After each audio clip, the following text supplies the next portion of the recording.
Senator from Alabama. Thank you, Mr. President.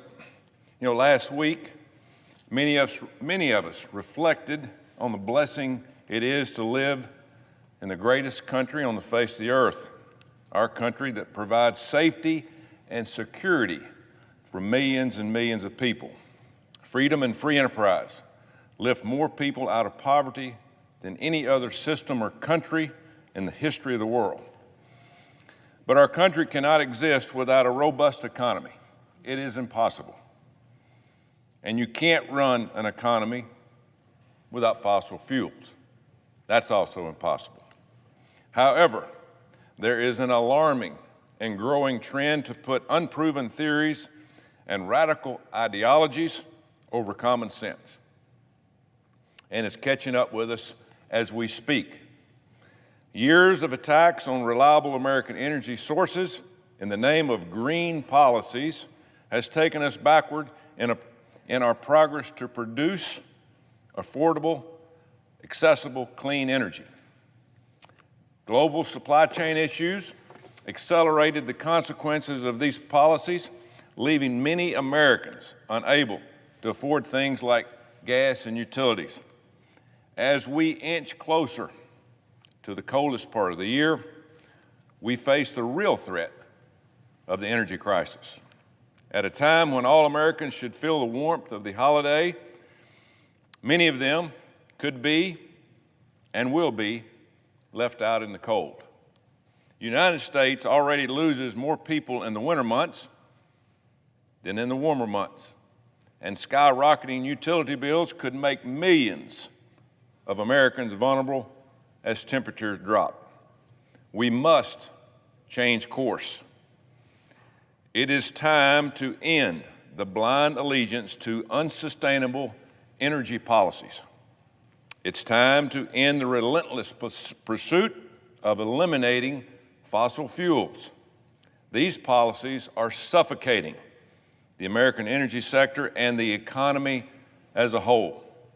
All the while, the Biden administration's war on fossil fuel is increasing our reliance on foreign crooks and criminals for energy and oil. Just last week, the Biden White House announced it will allow Chevron to resume the production and export of oil in Venezuela, a country led by a brutal communist regime. This dirty deal with a dictator will almost do nothing to ease the pain at the pump for Americans. It will do nothing. And Venezuela's oil fields are among the worst, and I mean the worst, for environmental causes in the world. Why does our president prefer dirtier oil from a foreign adversary over cleaner energy from Texas and North Dakota? It makes zero sense.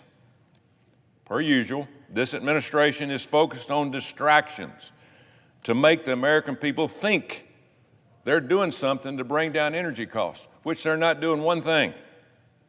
It's time to cut out the tricks and the climate rhetoric designed to scare Americans into accepting the consequences of backward energy policies. We must turn on the spigot of American energy before it's too late. We're running out of time. The simple fact is we need fossil fuels to run our economy. They're integral to almost every part of our lives, from their obvious use in transportation to their behind-the-scenes role in products we use every day, like clothes, pharmaceuticals, cleaning products, phones, and for my old job, even football helmets. Petroleum products are integral to a modern economy. We are nowhere near a world in which we can live without fossil fuels. We're not even close. Anyone who says otherwise or promotes ideas that we can significantly curb our use in the next decade is not living in reality. We have to listen to them, and we have the supply right here at home. The Permian Basin, spanning Texas and New Mexico, is estimated to have 66 billion, now that's with a B, 66 billion barrels of oil waiting for use. That region alone could provide America tens of thousands of time and aggression of making our energy process more profitable and using our energy here at home. Our country has ample supply and the cleanest, and I want to repeat that, the cleanest generating methods in the world.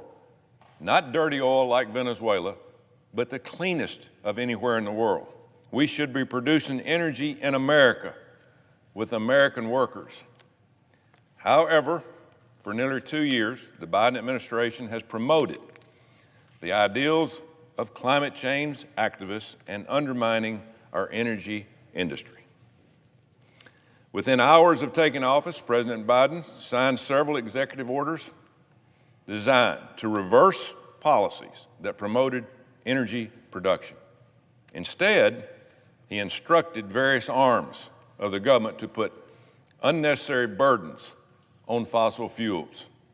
Here are a few key examples of the actions President Biden took on day one that have led to our biggest energy crisis in years. Number one, he canceled the Keystone Pipeline. Most people know about that. It would have delivered, if we had finished this pipeline, 800,000 barrels a day to our country. Not 40,000, in which we're getting ready to try to get Venezuela to supply. The pipeline's cancellation did not have an immediate impact on our country's energy supply, but it did send an immediate and clear signal to oil producers and investors that this administration was going to war with American energy. The fight was on, and it showed they were not afraid to unilaterally destroy American jobs in the process.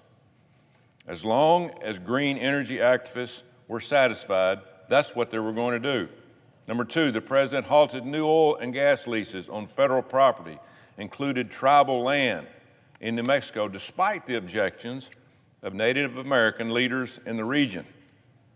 Number three, President Biden joined the Paris Climate Agreement without any consent of this body right here. Without any.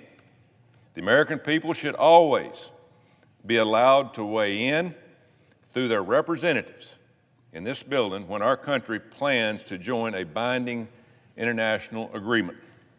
But President Biden knew he didn't have to have the votes, or didn't have the votes, so he went without us. Did it on his own. And number four, he overturned crucial reforms to policies that had led to historic energy production under the previous administration, creating huge amounts of red tape for producers and American workers. In the short term, he made it almost impossible to drill oil. In the coming months, President Biden continued his crusade by creating multiple new positions and groups with broad authority to oversee and regulate energy. The Biden administration's EPA rolled out new restrictions on methane emissions from the production and transmission of oil and gas. The Securities and Exchange Commission was given power to require companies to provide detailed reporting on their climate-related activities, like emissions and plans to cut emissions. Progressive government regulators at agencies like the SEC and Federal Reserve are attempting to force banks and other financial firms to consider the effects of climate change when lending money in investing decisions, an absurd overreach into private sector by activists posing as public servants. Just as companies are laying off employees and freezing hiring in preparation for the looming recession that's coming, here comes the government to lay down more regulations that will cost a fortune, an absolute fortune, to comply with. But it won't just cost the companies, it will cost the American taxpayers billions to administer all these new regulations. So how many climate scientists do you think the SEC has on their staff to put in all these regulations? I'll give you that answer. 0, none. But they plan to spend enormous amounts of money to be the new climate police. Then there is the massive $1.2 billion infrastructure law passed last year. Huge amounts of your taxpayer dollars are being spent on green energy programs, including billions to advance what the White House calls environmental justice. Government agencies like the EPA and the Department of Justice expanded their, quote, equity and justice offices to selectively funnel money to certain communities of their choosing. This buildup of bureaucrats to harass businesses, farmers, and energy producers is all in the name of climate justice. Is it just to encourage Americans who can't afford gas to go out and buy an electric vehicle? The average cost is which is $65,000. Is that what they're trying to do? No, in fact, it's insulting. This list of anti-American energy actions is nowhere near comprehensive, but it does make this administration's priorities perfectly clear. More red tape, less affordable energy. For nearly 2 years, more and more power has been given to government elites while affordable energy production has been crippled. And to make matters worse, the Biden administration elites push their climate agenda on average Americans all the time. And what are they? They're nothing but hypocrites. Take, for example, President Biden's handpicked climate envoy, John Kerry. Mr. Kerry spends his time warning Americans they will suffer unless they believe his extreme climate theories and change their behavior. He insists on it. Meanwhile, he flies around on his private plane, staying at one of his multiple homes and sailing on his yacht. What concessions has he made to make our lives better? It seems to me he's living pretty comfortably.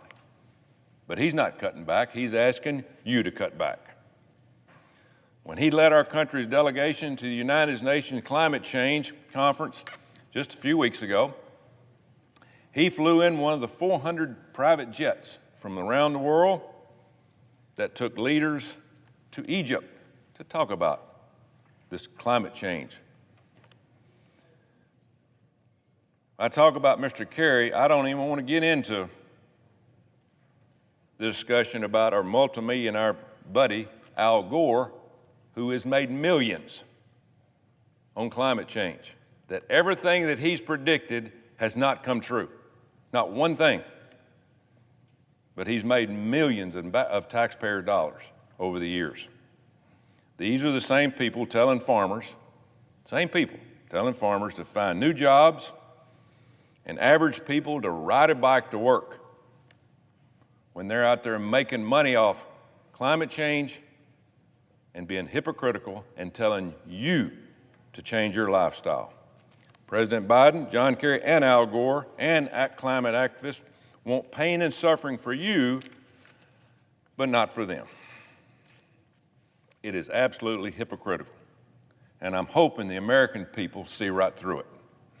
Time and time again, Americans are told to ignore the obvious consequences of President Biden's policies and be thankful for the meaningless actions he has taken.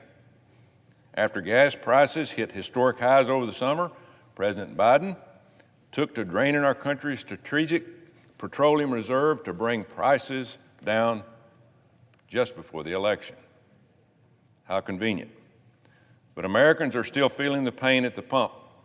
Hadn't affected it, and paying record high prices for almost everything because fossil fuels power our entire economy. It's a simple fact that is clear to the American people, but lost on the left-wing activists running this administration. They're being figured out. They are too busy warning us of a climate crisis to address the energy shortage that they have created, which is nowhere at its peak. It's still coming. This winter, things are going to get a lot worse for the American people. Almost half of all American households use gas for heat. This year, the average family relies on natural gas will pay 28% more to stay warm than they did this time last year. 28%, and rising. That number could even go higher on energy shortages when they worsen, which they will. This kind of price increase can devastate working families. But again, instead of promoting American energy production to bring down prices, this administration has demonized and discouraged fossil fuels at every corner, at every opportunity. Just a few weeks ago, while responding to climate activists, President Biden promised there would be, quote, no more drilling. We're done. This promise, ironically, came just days after his administration blamed oil and gas producers for not drilling enough. His incoherent energy agenda has created uncertainty and distrust among the energy producers we rely on to survive. And his administration's obsession with energy sources that are inefficient and unaffordable, like wind and solar, do nothing for families who won't be able to heat their homes in the next few months. Americans should never have to choose being fed or being warm. Never. But that is where these progressive energy policies are taking us and have left us. All this has been in the name of fighting back against so-called climate crisis that has yet to materialize. Has not materialized. They can scare you with it. We're all environmentalists. We love this country. We love this world that we live in. We're all concerned about it, but we should not put people in this world in harm's way. But the energy crisis is here. We will see it every day. Americans will feel it every day if we do not act. The federal government should reverse policies across all agencies. We should agencies that restrict energy production, that place undue burdens on businesses, and put foreign agreements above domestic priorities. We cannot restore our economy until we revive our energy sector. It's not possible. It's not going to happen. The safety, security, and the well-being of the American people depend on the leaders in Congress having the courage to stand up to these green activists and stand with the American families who need to fuel their cars and need to heat their homes. I yield the floor.